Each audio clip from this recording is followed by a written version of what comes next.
keep them in the Premier League.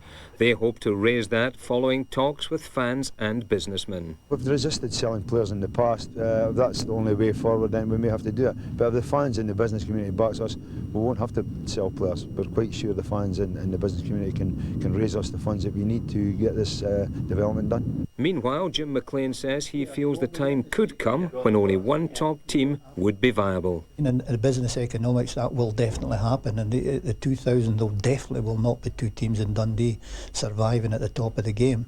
I've said that for years and years and years, but as long as there are two teams in Dundee, we will continue to try and work together and put up the biggest challenge that we can afford. The news that there would be no merger brought mixed views from the fans. I'm a United supporter, and I've always been a United supporter for many, many years. And if Dundee and United merge, I would never ever go and see them. Eventually it's got to come. I think it's a wrong decision. Because I don't think the town could support two teams now. Well, this we've been a Dundee fan since I was born, you know. I brought up in the rivalry. I just think it would be too much to give up.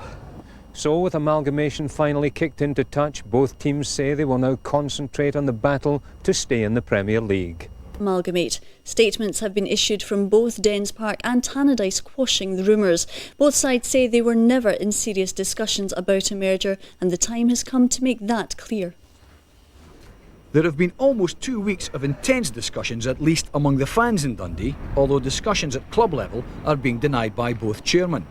Today, the clubs each issued statements refuting any possibility of a merger. United stressed that they've invested £7 million in their stadium and that they couldn't consider joint working unless it was a takeover. We have a stadium which is in the rules of the SPL, and unfortunately Dundee have still got to spend a lot of money in that area. So therefore I don't see that there's any way that the two clubs could merge at this time as equals. But across the road, plans will go ahead for ground development, even though the club will have to fill a funding gap of £1.2 million. They're confident of achieving this as the only option.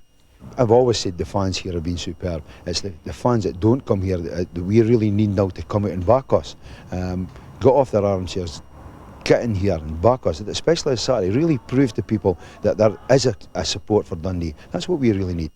News that the merger, for now at least, was dead came as little surprise in the city.